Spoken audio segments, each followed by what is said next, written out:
that Auschwitz is in Poland. It's not in Germany. The assertion that Moscow's subway is the only one in the world is a lie only so long as the Bolsheviks have not the power to destroy all others.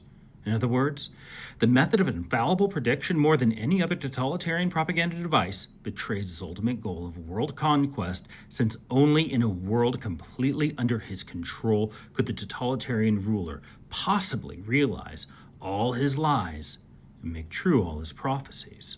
The fundamental reason for the superiority of totalitarian propaganda over all other propaganda and parties and movements is that its content, for the members of the movement at any rate, is no longer an objective issue about which people may have opinions, but has become as real and untouchable an element in their lives as the rules of arithmetic. In a totally fictitious world, failure needs not be recorded, admitted, and remembered.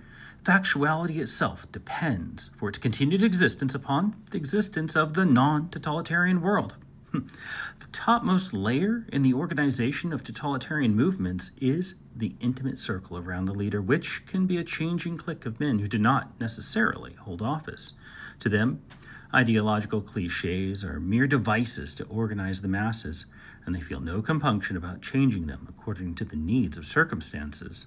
The elite's most cherished virtue, correspondingly, is loyalty to the leader who, like a talisman, assures the ultimate victory of lie and fiction over truth and reality. The leader, on the contrary, cannot tolerate criticism of his subordinates, since they act always in his name. If he wants to correct his own errors, he must liquidate those who carry them out.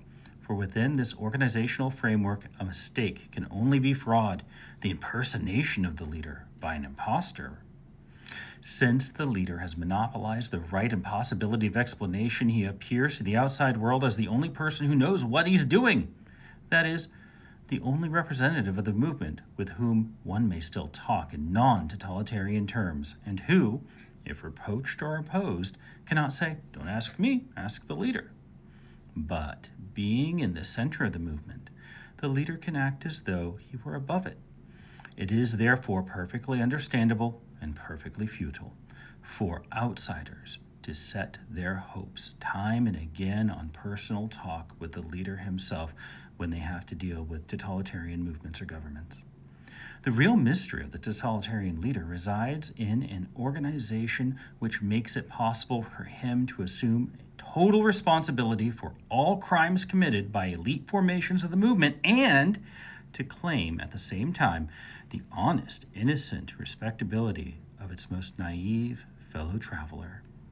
But confident that power of organization can destroy power of substance, as the violence of a well-organized gang might rob a rich man of ill-guarded wealth, they constantly underestimate the substantial power of stable communities and overestimate the driving force of a movement.